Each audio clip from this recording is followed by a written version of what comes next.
안녕하세요. 돈이 되는 강한 특허를 만드는 이동규 변리사입니다. 지난 며칠간 한글날 연휴를 뜨겁게 달궜던 이슈 중에 하나가 바로 덥죽 사건이었습니다. 그런데 덥죽 사건 관심 있는 분들 이 영상 반드시 봐주세요. 덥죽 사건의 개요는 뭐 여러분들이 다른 경로를 통해서 잘 알고 계실 겁니다. 하지만 저는 개인으로서 또는 지식자산권 전문가로서 여러 매스컴이 간과하고 있던 또 많은 대부분의 분들이 놓치고 있던 그런 어떤 지식자산권, 상표권 관련된 이슈를 저는 확인했고 이걸 여러분들에게 오늘 공유를 하려고 합니다. 그래서 관심 가지고 이 영상 끝까지 좀 봐주세요. 먼저 덥죽 사건이 무엇이냐 라는 것을 잘 모르는 분들을 위해서 그 개요를 좀 설명을 드려보도록 하겠습니다. 2020년 올해 한 상반기 또는 중반기 정도에 SBS 간판 프로그램 골목식당을 통해서 유명한 사업가이자 요리 연구가이신 백종원 선생님이 백종원 대표님이 포항에 있는 어느 사장님에게 메뉴를 추천을 해준 것을 이름이 바로 덮죽입니다. 덮밥은 뭐 제육덮밥, 무슨 오징어 덮밥 하듯이 밥 위에다가 고명을 얹은 걸 덮밥이라고 하죠. 그런데 죽 위에다가 여러 고명을 얹어서 맛깔스럽게 만든 거를 덮죽이라고 이름을 새로 명명을 했던 모양입니다. 그래서 시래기와 소고기를 얹은 것을 시소 덮죽 또는 이제 소고기와 문어를 얹은 거를 소문 덮죽 이런 식으로 해가지고 덮죽 메뉴를 추천을 했고 그것이 상당히 인지도를 얻게 되었습니다. 그리고 그 가게도 어떤 사랑을 받게 됐는데 근데 어느 날 이 덮죽 사장님이 인스타에다가 뭔가 글을 의미심장하게 올리신 거예요. 제가 여기 지금 화면에다 띄웠는데 간단히 읽어볼게요. 저는 다른 지역에 덮죽점을 오픈하지 않았습니다. 뺏어가지 말아주세요, 제발. 수개월의 제 고민이, 수개월의 제 노력이, 그리고 백종원 선생님이 칭찬이 골목식당에 누가 되지 않길 바라며 보낸 3개월 동안 포항 골목식당 출연 더 신촌 덮죽은 서울 강남 그 외 지역의 업체와 아무런 관계가 없습니다.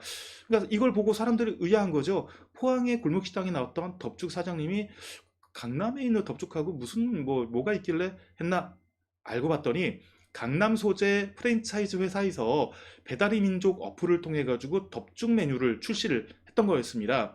즉 오른편에 있는 것이 바로 실제 그 배달의 민족에서 출시했던 그 메뉴 이름인데요.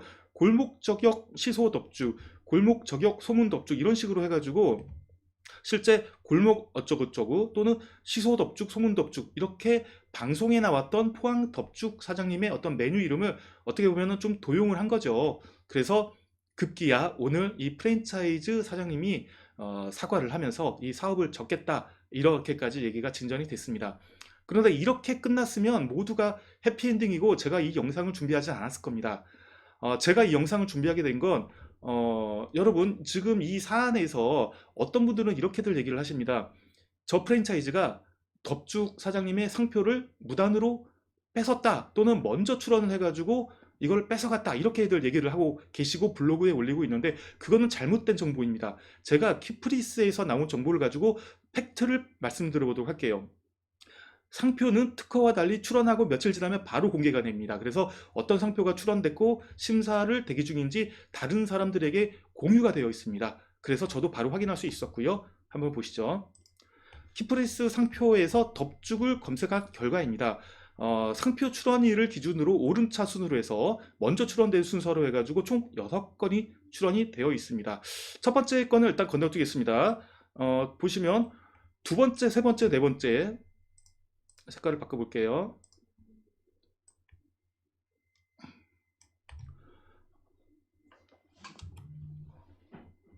더 신촌스 덮죽, 소문 덮죽, 시소 덮죽. 출원인은 최미나라고 되어 계십니다. 최미나 그분은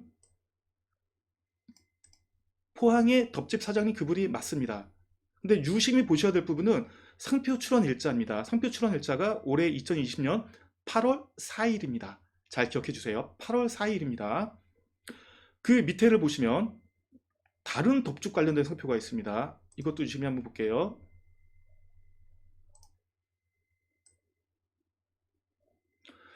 덮죽. 죽을 대상으로 한 것과 그리고 음식 배달업 또는 음식 제공업 쪽을 통해 가지고 두 가지가 상표 출원됐습니다. 덮죽.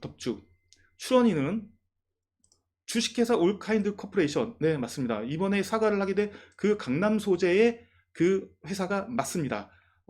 배달의 민족의 무단으로 상표 어떤 메뉴를 출시한 그 회사가 맞는데, 유심히 보셔야 될 건 출원 일자가 2020년 9월 4일입니다. 두 날짜를 한번 비교해 볼까요? 포항의 덮집 사장님이 덮죽 사장님이 출원하신 게 2020년 8월 4일이고요. 강남의 프랜차이즈 회사가 출원한 게 9월 4일입니다. 이 강남 회사가 프랜차이즈 회사가 상표 출원한 게 실제 포항 사장님보다 한 달이 늦습니다. 그렇다면 엄밀히 따지면 상표를 뺏은 건 아니에요. 상표는 후출원이고 뒤늦게 출원한 거고, 메뉴를 오히려 배달의 민족에서 먼저 출원했기 때문에 그래서 다들 분개를 하고 화를 내고 메뉴를 도용했다라고 하는 것입니다. 상표법상으로는 문제가 없습니다. 문제가 없습니다. 그런데 이렇게 또 끝내면 제가 사실 영상을 준비한 게 별로 의미가 취지가 별로 없을 겁니다. 더 중요한 여러분들이 아셔야 될 사항이 있습니다. 여러분, 제가 총 6개가 있다고 그랬죠. 자, 맨 처음 출원된 게 남았습니다. 이걸 한번 다시 보시죠. 출원된 상표는 덮죽입니다. 덮죽. 상표 출원일은 이미정. 상표 출원 일자는 2020년 7월 16일입니다. 지금 부산의 덮죽 사장님이 출원한 게 8월 4일인데 이미정이라는 분이 출원한 게 7월 16일, 약 18일가량이 빠릅니다. 그렇다면 포항의 덮죽 사장님이 출원한 것보다 저 이미정의 덮죽이 더 빠르다 보니까 오히려 포항 사장님이 출원이 후출원이 됩니다. 그렇다면 지금 이미정 먼저 출원된 거는 덮죽이란 말이에요. 덮죽은 정말 식별력이 있는 핵심 단어입니다. 덮죽이 출원되면 저 포항의 덮죽 사장님의 더 신촌 덮죽, 서문 덮죽, 시소 덮죽 다 거절됩니다. 중요한 덮죽을 그대로 포함하고 있기 때문이죠. 이 부분을 여러분들은 놓치셔서는 안 됩니다. 근데 여러분들은 저거 너무한 거 아니야? 왜 먼저 출원했대? 라고 생각하실 수도 있어요. 왜냐하면 그거는 방송의 힘인 거죠. 방송에서 여러분은 골목식당을 통해 포항 덮죽 사장님의 어떤 메뉴를 먼저 보셨기 때문에 그게 더 중요한 거 아니냐라고 생각했지만, 특허청의 시각은 달라요. 상표가 출원된 시점에서 과연 그 다른 사람의 상표가 그렇게 아주 인지도가 높았느냐라는 걸 기준으로 하는데, 그러면 특허청에서 심사를 하게 되는 기준을 제가 한번 좀 추가로 보여드릴게요. 자, 상표법에서는 제34조에서 상표 등록을 받을 수 없는 상표라고 규정을 하고 있는데, 그 중에서 지금 보셔야 될 거는 9조 9호, 12호, 13호 정도가 되겠습니다. 타인의 상품을 표시하는 것이라고 수요자들에게 널리 인식되어 있는 상표, 상품의 품질을 오인하게 하거나 수요자를 기만할 염려가 있는 상표, 국내 또는 외국의 수요자들에게 특정인의 상품을 표시하는 것이라고 인식되어 있는 상표는 상표 출원이 먼저 되어 있더라도 등록을 내어주지 않고 거절을 하게 되어 있습니다. 대표적인 게 펭수의 사례가 되겠습니다. 펭수의 사례는 EBS에서 그 펭수 캐릭터가 대단히 유명해져 있자 누군가가 펭수 상표 출원 안 돼 있네 하면서 먼저 상표 출원한 겁니다.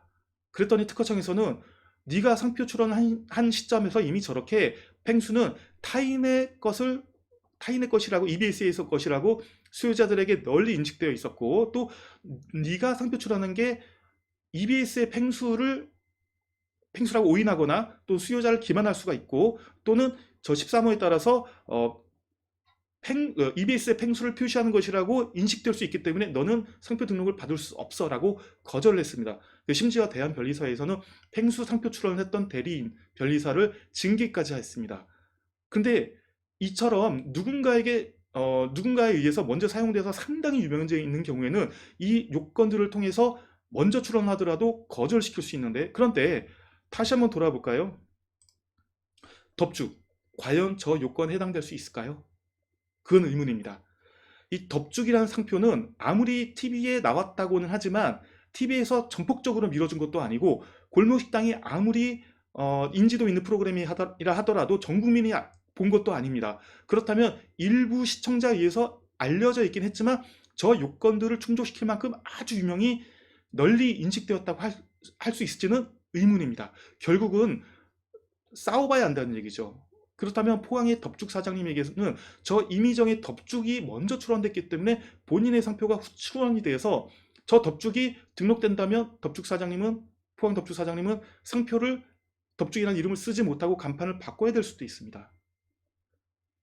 그래서 저는 저 이미정의 상표가 어떻게 되는지 계속 지켜볼 생각입니다. 하지만 특허청에서도 사실은 이렇게 덥죽 사안이 이슈가 되다 보면 부담을 가질 수밖에 없어요.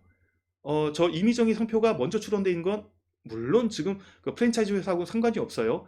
그렇기 때문에 특허청에서는 고민을 할 겁니다. 이미정의 상표가 출원된 시점에서 과연 포항의 덥죽이 그렇게 유명해져 있었는지 여차하면은 포항 덥죽 사장님한테 증거를 대라, 유명해져 있었다는 증거를 대라 요청할 수도 있습니다.